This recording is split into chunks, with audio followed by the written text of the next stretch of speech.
Auzubillahiminash-shaytanir-rajim. Bismillahir-Rahmanir-Rahim. Assalamu alaikum. My name is Sana Sultana, PhD scholar from Bahauddin Zikriya University, Multan. अच्छा guys, ये आप लोगों को मैंने इससे पहले क्या था फोर्ट्रान 90 का एक प्रोग्राम बताया था कि उसमें हम लोग क्या करते हैं. उसमें हम लोग ये करते थे कि यूज़र से एंटर करते थे, इंटीजर मांगते थे और हम प्रिंट करते थे.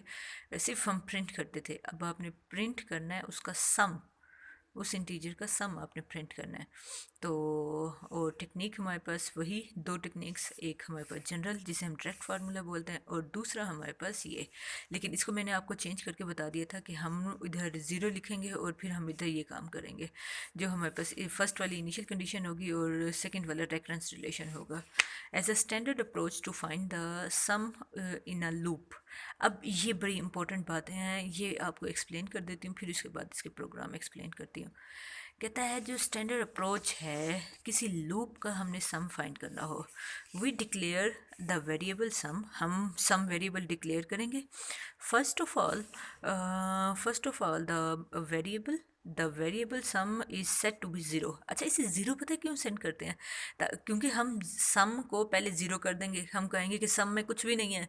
अगर उसमें खुद सोचो कुछ ना कुछ होगा तो बताओ, जब हम उसके अंदर और चीज़ें भरना शुरू करेंगे तो वो तो फिर गड़बड़ हो जाएगा. टोटल सम हमारे पास सही निकलेगा ही नहीं. इसलिए सबसे पहली चीज़ आपने एक वेरिएबल इस सम नाम का इंट्रोड्यूस करवाना है. उसको आपने सबसे पहले ज़ीरो रख लेना है. Next add the terms into the current value of sum. और फिर वो ये आपकी टी की वैल्यू निकल रही थी, चाहे इस फार्मूले से चाहे इस फार्मूले से टी की वैल्यू निकल रही थी, आपने वो एक एक करके सम में ऐड करते जाना है. Current the value of sum and assign it to the sum, और सम को इटसेल्फ, और फिर वो ठीक है सम में ऐड हो जाएगा. ये बड़ी इंपॉर्टेंट बात. Add the term into the current value of sum की करंट वैल्यू, और and assign it to the sum itself. वो आपको यहाँ बता देती हूँ. ये देखो एन आई और टर्म सम को हमने ज़ीरो किया, एन उससे मांगा, लूप चलाई, एन कैलकुलेट, टर्म हमने कैलकुलेट किया, और ये सम में पहले ज़ीरो है, ये इसकी करंट वैल्यू है, और फिर ये टर्म की वैल्यू ज़ीरो प्लस टू करेंगे तो हमारे पास आंसर जो है इस सम में आपने सेव कर लेना है. इस तरह से ये है. और फिर वही कह रहा है कि ये इटसेल्फ इसलिए बोल रहा है कि आपने करंट वैल्यू, सम की करंट वैल्यू में ये टर्म ऐड करना है और फिर उसे इसी सम में ऐड कर देना है. फिर इसके बाद वो कहता है thus the repeating this process, और फिर आप इस प्रोसेस को रिपीट करेंगे इनसाइड द लूप के अंदर आपने प्रिंट करना है. वो कहता है keeps on the process of accumulating मतलब सम करने का प्रोसेस आपने यही जारी रखना है. आपने नहीं करना, बस आपने ये स्टेटमेंट लिखनी थी. सारा काम आप कंप्यूटर खुद कर लेगा. The summing of the terms in the variable sum, और वो कहता है two alternative program according to the two definition of the sequence are given below. अब यही वो प्रोग्राम्स हैं. ये देखें, here the sum is set to be zero, the value of term. ठीक है सम, ये वही एक्सप्लेनेशन है जो मैं आपको बता चुकी हूँ. सम ज़ीरो किया, ठीक है. और यहाँ ये जो ये चीज़ है इसके बारे में वही बता रहा है. कंप्यूट द टर्म सबसे पहले आपने कंप्यूट करना है, और फिर वो कहता है added into the older value of sum. फिर वो कहता है the resulting value of is then assign to the, ठीक है, वेरिएबल सम में आपने डालनी है resulting value. Note finding of summation in this way based on the reference approach itself. वो कहते हैं जो ये वाली चीज़ है ना, रेफरेंस क्या कहता है, मेरे पास कोई इनिशियल कंडीशन हो और मेरे पास एक रेफरेंस रिलेशन हो, तो ये दोनों चीज़ें यहाँ पे हैं, तो वो बंदा सही बोल रहा है कि जो ये सम वाला जो हमारे पास थीम है फोर्ट्रान में या किसी भी लैंग्वेज में, आप सेम यही थीम यूज़ कर सकते हो, बस हर किसी की लैंग्वेज में लिखने का तरीका डिफरेंट हो जाएगा. अच्छा, और इसको वो बोल रहा है कि ये हमारे पास रेफरेंस रिलेशन का है. और दूसरा भी वही मेथड, वही आपने सम भी इनिशियलाइज़ कर दिया, टर्म भी इनिशियलाइज़ कर दिया, ये भी निकाल लिया, और साथ साथ टर्म सम करते जाओ, और बस ये प्रोग्राम हमारा ख़त्म हो जाएगा. और अब ये असाइनमेंट आप लोगों के पास आई है, आप लोग ट्राई करके देखिएगा. फोर्ट्रान का प्रोग्राम है, आप इधर जनरल वाला भी मेथड लगा सकते हैं, लेकिन मैं आपको रिकमेंड करूँगी आप रेफरेंस रिलेशन यूज़ करो. रेफरेंस रिलेशन यूज़ करो. वो आपको तरीका मैंने आपको सिखा दिया था प्रीवियस अपने लेक्चर में कि हमारे पास जो जनरल टर्म होती है उसको ith टर्म के बराबर रखते हैं. इन दोनों में से किसी एक का कैलकुलेट करके बताऊँ आप लोगों को? हाँ, रुको ज़रा रुको, मैं ये कैलकुलेट करके बता देती हूँ. पेन उठाती हूँ और मैं आपको बताती हूँ. चलें जी, आ गया मेरे पास, पेन आ गया.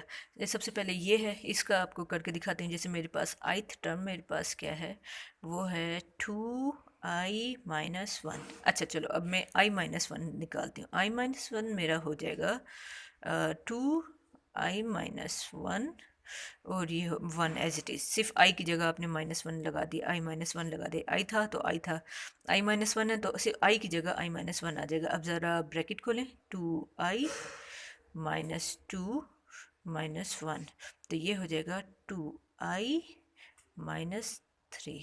अच्छा अब आप ज़रा गौर से देखो, इस शक्ल को हम -3 बना सकते हैं। ये इस तरह से बना सकते हैं, कुछ करें, कुछ भी करें। हाँ आओ ज़रा, आओ इधर आओ। ये देखो मैं ऐसा करती हूँ, मैं 2i-1 है ना, मैं ऐसा करती हूँ, मुझे -3 बनाना, ठीक है। मैं -2 भी कर देती हूँ, +2 भी कर देती हूँ। अब उसका होगा क्या, उसका ये होगा कि हमारे पास 2i-3 +2 हो जाएगा।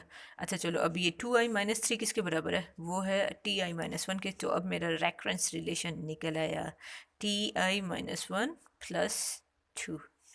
तो आपने ये रेफरेंस रिलेशन बन गया आपका इसके लिए। अब आपने फर्स्ट टर्म निकालनी है। चलो अब हमने अब सवाल ये पैदा होता है, मैं आई अपना स्टार्ट कहाँ से करूँ, 1 से, 2 से, कहाँ से। आप ज़रा देखो, आपका पहले मुझे 1 चाहिए, तो अगर मैं यहाँ पे पुट करूँ आई में 1 पुट करूँ, ये इस वाले में अगर मैं इसको, मुझे 1 चाहिए ना, तो आई अगर मैं, हाँ आपको इनिशियलाइज में आई आपका लूप चलेगा। इनिशियल में आपको t0 में आपको 1 देना पड़ेगा आपको। और आपको ये फर्स्ट टर्म तो आपकी निकल गई ना, फर्स्ट टर्म आपकी बाहर निकल गई, तो फिर आपका यहाँ से आई जो है 2 से स्टार्ट होगा और n तक जाके स्टॉप होगा। फर्स्ट टर्म आपकी ये बाहर निकल गई। अब जब आप यहाँ पे 2 इसमें हाँ ये देखो, आप जब आई का 2 लगाओगे, आज जो फर्स्ट टर्म आपको दिखाती हूँ, ट्रेसिंग करके दिखाती हूँ इस प्रोग्राम की, जैसे मैं करती होती हूँ अपने उसमें। जैसे मेरा 1 था, अब वो तो i-1 तो मैं स्टार्ट नहीं कर रही, पहली टर्म मेरी निकल चुकी है बाहर, इनिशियल में ही डाल दिए मैंने इसे, बाहरी लूप से बाहरी में इसे इनिशियलाइज कर दूंगी। अच्छा आई मेरा 2 है ना, आई 2 है। अच्छा आओ आओ ज़रा आओ यहाँ यहाँ, ये जो है ये ज़रा पुट करो दूसरी टर्म, आई की जगह यहाँ आ जाएगा 2, ये आ गया 2। अच्छा यहाँ आ गया 2-1, ये हो गया 1 और ये हो गया +2। अच्छा और ये फर्स्ट टर्म है, हमारी फर्स्ट टर्म है। अच्छा अब ये फर्स्ट टर्म मेरे पास क्या है, 1 है, ये हो गया 1 +2, आंसर आ गया, दूसरी टर्म का आंसर आ गया 3, दूसरी टर्म का आंसर आ गया 3। तो ये मेरे पास आ गया। इसी तरह आपकी ये लूप चलती जाएगी, तो आपकी ये आखिरी वैल्यू भी कैलकुलेट हो जाएगी। अब आप लोग अब क्या करें, इसको आप अपने हाथों से, ये रेफरेंस रिलेशन, ये मेरा रेफरेंस रिलेशन बन गया और ये मेरा इनिशियल ये टर्म बन गया।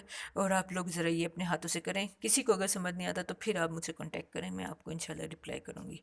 चलें ठीक है बच्चों, ओके मिलती हूँ इंशाल्लाह। अब मैं इसकी यही प्रोग्राम की आपको एग्जीक्यूशन फ़ाइल अपने नेक्स्ट लेक्चर में बना के दिखाती हूँ। तो मिलती हूँ इंशाल्लाह नेक्स्ट लेक्चर में कंप्यूटर की स्क्रीन के साथ। तब तक अपना बहुत ज़्यादा ख्याल रखिएगा। अल्लाह हाफिज़।